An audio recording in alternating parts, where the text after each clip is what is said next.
This is destroying many people in this generation. The question is, are you involved? Is this destroying you also? Welcome everybody to this edition of the podcast as we have another chit chat, and I want to talk about something that I have seen that is destroying many people in this generation, especially the younger generation. Should I say maybe people who are 40 and below to a certain extent? Yeah. But I think it is important for us to have the right perspective and the right way of looking at this so that this should not end up destroying us. Meanwhile, it should be building us. I am saying this because, as a coach, as a speaker, I've traveled many nations, especially speaking in youth conferences and youth summit, and also providing coaching to young people. I have seen many people depressed because of this. I have seen many people compare, their envy, they're jealous because of this. And this negatively affects how they end up producing results in career, in business, or in whatever God has called them to do. So this is a big challenge for many millennials, Gen Zs, and so on. You see, appearances often overshadow substance. We get to find ourselves at the crossroads of, feeling good and doing what is truly good. You see, many people focus on feeling good instead of doing what is truly good. This is what I call vanity matrix. Vanity matrix. You know what they say, vanity upon vanity? Yeah. Let me explain in my own words what vanity matrix means.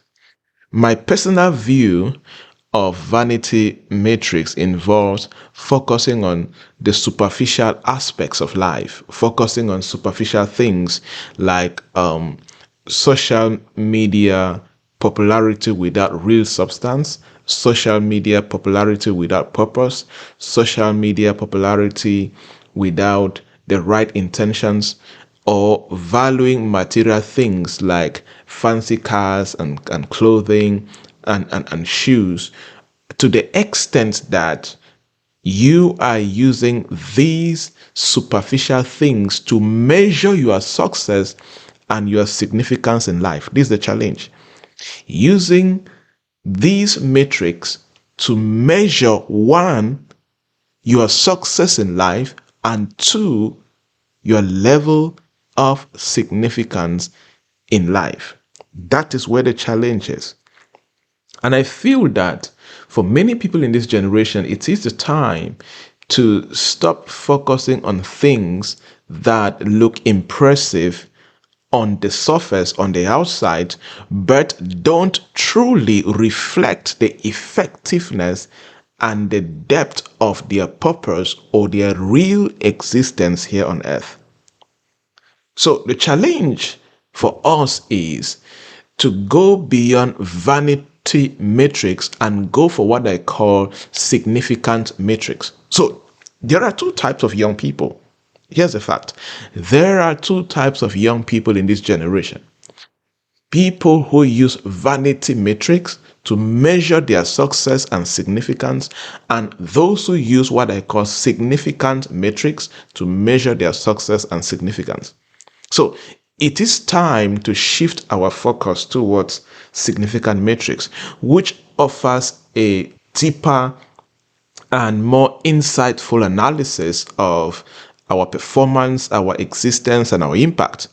You see, significant metrics allows us as a people, as young people, to measure what truly matters, thereby guiding us into better decision making and to a certain extent strategy development. Many people don't know how to make life-changing decisions or sustainable life-changing decisions and develop the right strategy for their development because they are using the wrong metrics to measure their current lives or to measure where they are coming from or to measure their vision where they want to go.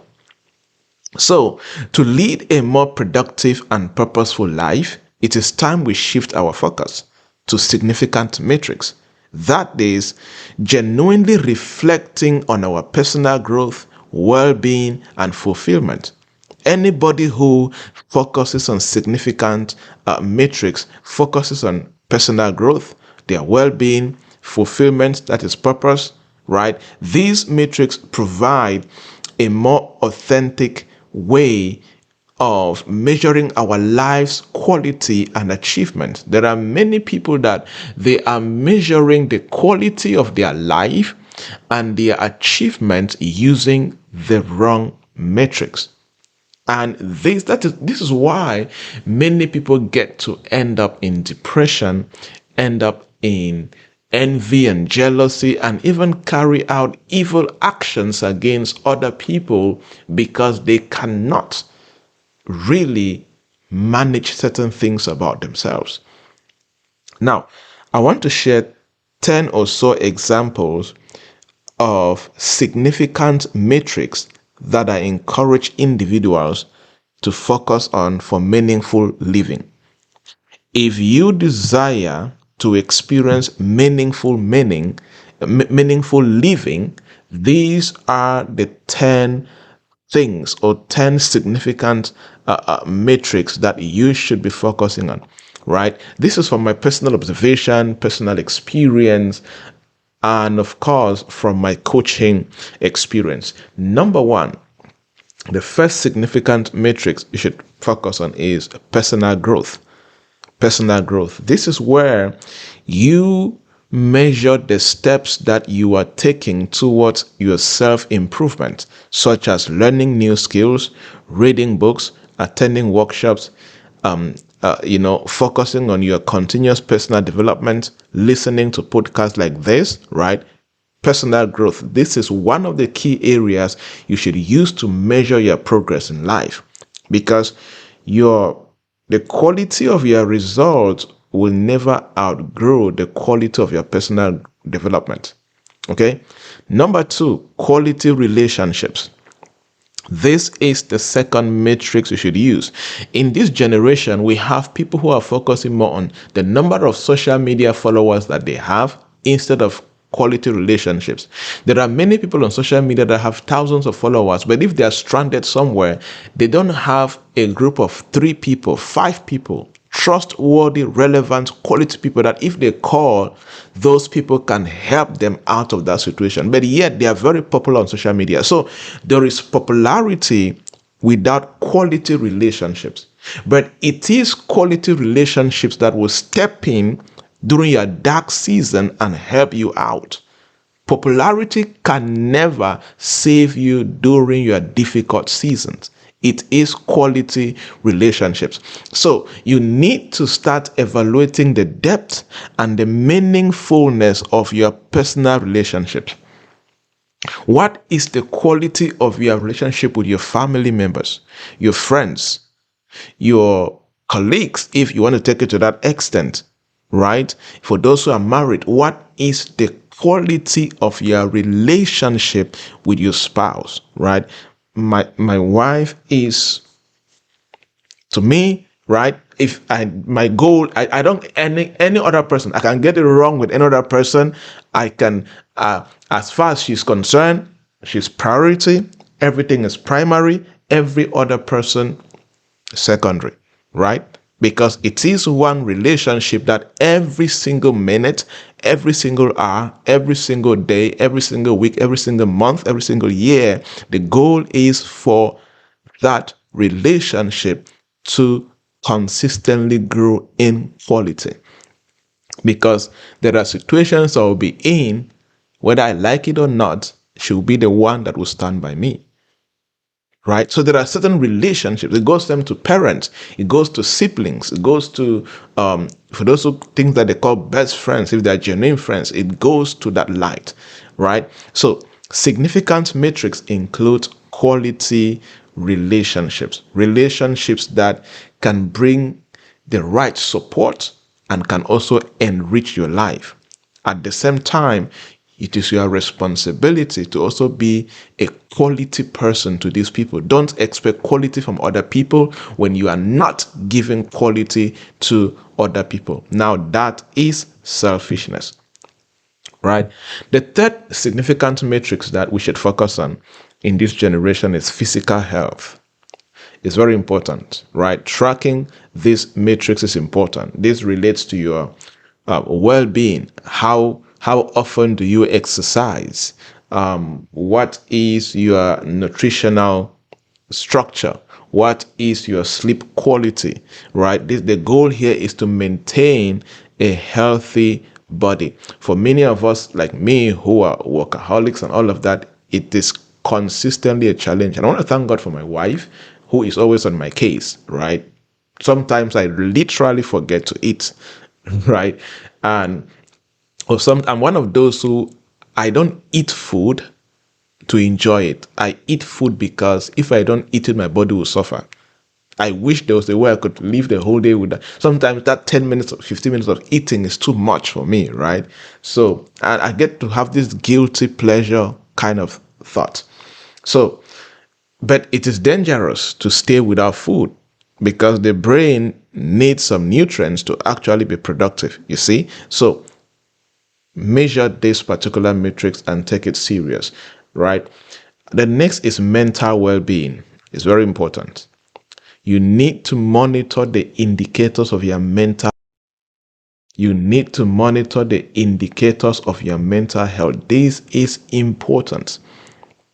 Monitor your stress levels, emotional stability, monitor your happiness, your joy, your level of gladness, monitor how you get angry, monitor the things that hurts you and brings you pain, and try to create a structure, a system, boundaries to help you not to experience that, right? It is very, very important. The next is financial security. This is one matrix to pay attention to. And I want to add something here on financial security.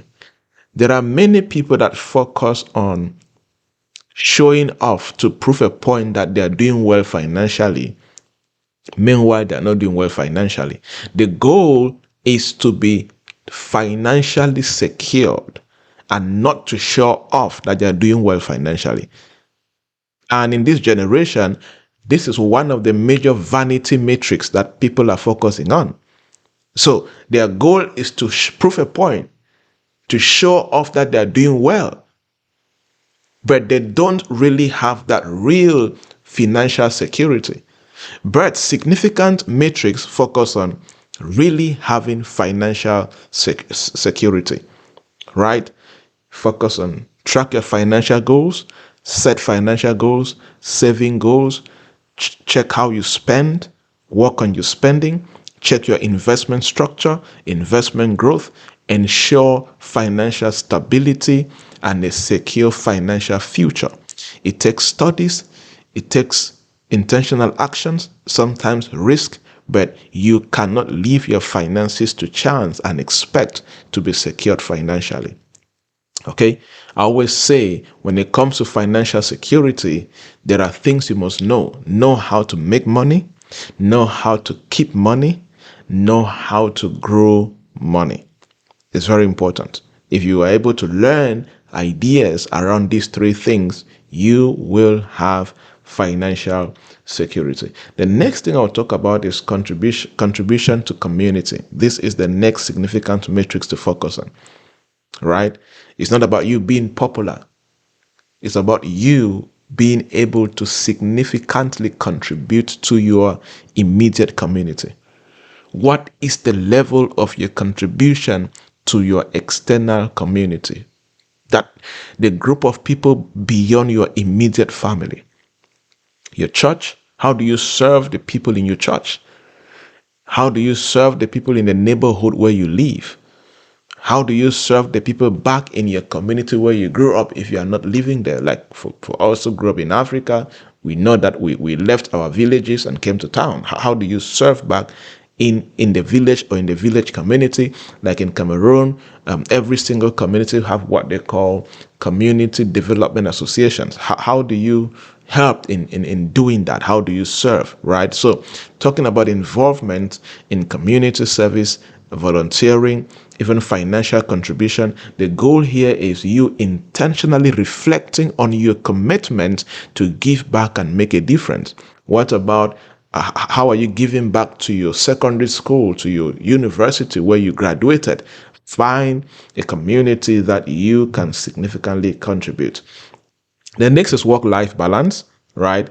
Work-life balance is kind of controversial, especially for people like us who are entrepreneurs and high performers, that are where we like to do things. I always fondly say that most people that talk about work-life balance don't practice it, right? And but work-life balance is good. Sometimes it will be hard for it to be 50-50 per se, as most people talk about it, but you need to think about it. Many a times it's a challenge, personally for me, because before getting married, I'm a very driven person, highly driven. I'm the kind of person that I'm a very early morning person. I can be up from 3 a.m. to 3 a.m. the next day. I'm always doing something. I'm writing books. I'm writing articles. I'm consulting. I'm coaching. I'm developing framework strategies. There's always something to do. My to-do list is, there are things that I wrote down that I'll do in 2022. I've not yet done them, but every day I'm busy, right? So because there is that impacts and the way people demand your services and all of that becomes a challenge to practice work-life balance. But one thing that I'm learning is work-life balance requires discipline. One of my mentors said, before you were born, these problems were there, and you will die and go while the problems will still be there. But it requires discipline. All right, for those who are struggling with it, sometimes just create a boundary, discipline it, shut down the laptop, do something, and just go be with your family, with your kids.